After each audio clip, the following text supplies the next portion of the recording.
Hi guys, welcome back to our channel. I am Trish, and if this is your first time viewing, thank you so much for choosing to join, and prayerfully you'll gain a blessing. If this is not your first time, thank you for coming again, and I pray that you've been receiving a blessing in one way or another. And today I wanted to you guys know how passionate I am about country living if you've been following me for a while, whether here or on Instagram. And so I wanted to make another appeal today. I think I have a video up a couple months back about the blessings of living in the country. And even though we're not in the country, as I would call it, but we are close enough in the country where we are reaping the benefits of living in the country, right? Now, living in the country is no bed of roses, right? Don't get me wrong, but that's the whole point.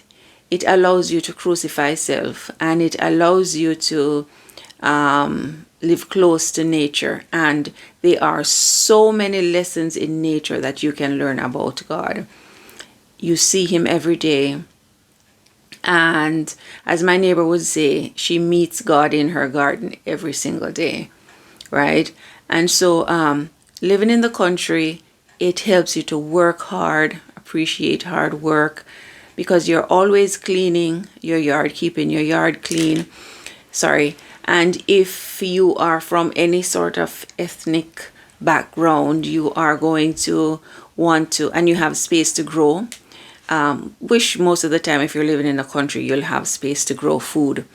You'll want to grow the food that you're accustomed to eating, because going to the grocery store or going to any place at all is not a drive around the corner, right?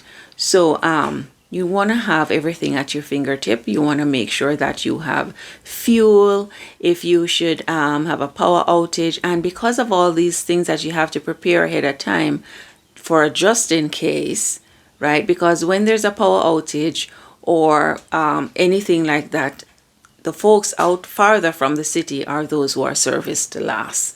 So you have to prepare ahead of time. So this teaches you how to survive off the grid. It teaches you how to survive without help from the city, so to speak. No, don't get me wrong, you still need it, but I'm just saying that we are usually the last to be serviced when there's a disaster and the power goes out, the water goes out, and so on. So living in the country helps you, and also nature helps you to do that, right? You have wood for fuel. You have food that you can cook, and if you're in an area where your neighbors are gardeners like yourself, you can exchange foods and so on. There's usually a butcher, right, in the community, and if you eat meat and whatever it is, the country, they can usually survive until help gets to them. And so this is another appeal, or just encouragement, or just a little nudge to consider trying to live in the country. Pray about it. The Lord will make the provision, right? Once it's in His will. And I don't see how it would not be in God's will for one to live in the country. Unless He has a special assignment for you, of course. Different assignment. So I'm reading today from the book Country Living, and the topic is the refuge of country places. And I'm just going to read. Usually I try to skip through to the high points or summarize or exclaim on a certain paragraph or so on, but I'm just going to read, and wherever you find a blessing, you find a blessing. All right. It says, let parents understand that the training of their children is an important work in the saving of souls. In country places, abundant useful exercise will be found in doing those things that need to be done, and which will give physical health by developing nerve and muscle. Out of the cities is the message for the education of our children. God gave to our first parents the means of true education when He instructed them to till the soil and care for their garden home. After sin came in through disobedience to the Lord's requirements, The work to be done in cultivating the ground was greatly multiplied. For the earth, because of the curse, brought forth weeds and thistles.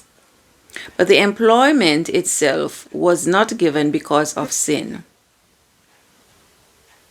The great master himself blessed the work of tilling the soil.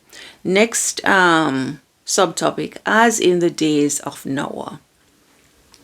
And here we are going to see where I'm just going to read it. And as the Lord impresses on you, you'll get your blessing if there's one here for you.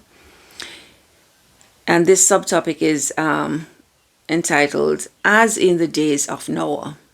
It says, it is Satan's purpose to attract men and women to the cities. And to gain his object, he invents every kind of novelty and amusement, every kind of excitement. And the cities of the earth today are becoming as were the cities before the flood. Very key point, right? We should carry a continual burden as we see the fulfillment of the words of Christ.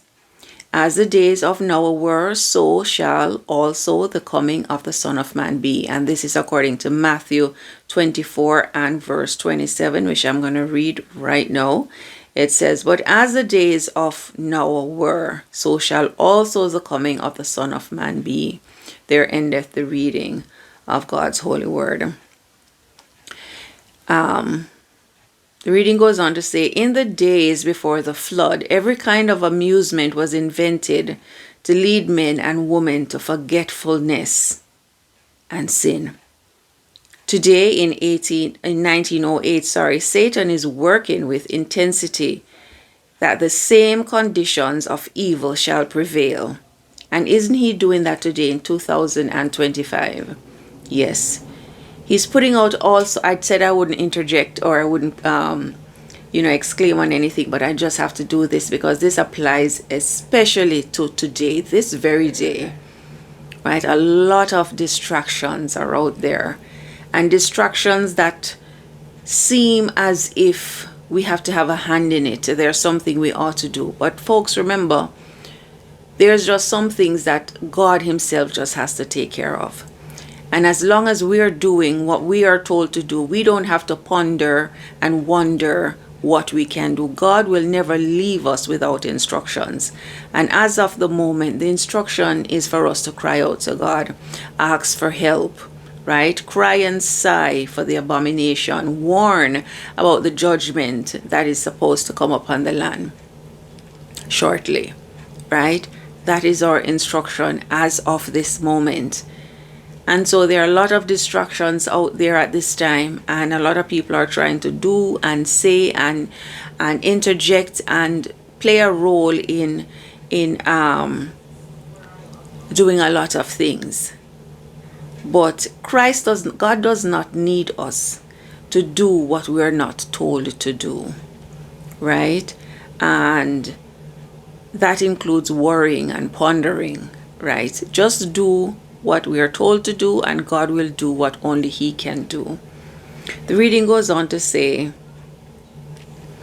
and the earth is becoming corrupt. Religious liberty will be little respected by professing Christians, for many of them have no understanding of spiritual things. We cannot fail to see that the end of the world is soon to come. Satan is working upon the minds of men and women, and many seem filled with a desire of amusement and excitement. As it was in the days of Noah, every kind of evil is on the increase. Divorce and marriage is the order of the time. As such a time as this, the people who are seeking to keep the commandments of God should look for retired places away from the cities. The next subtitle is Not a Deprivation. Who will be warned? ? We say again, out of the cities, do not consider it a great deprivation that you must go into the hills and mountains, but seek for that retirement where you can be alone with God to learn his will and way. I'm going to read that again.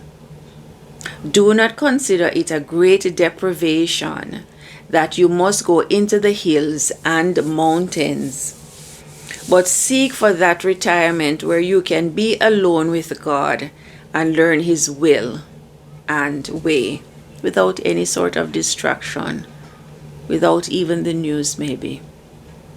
I urge our people to make it their life work to seek for spirituality.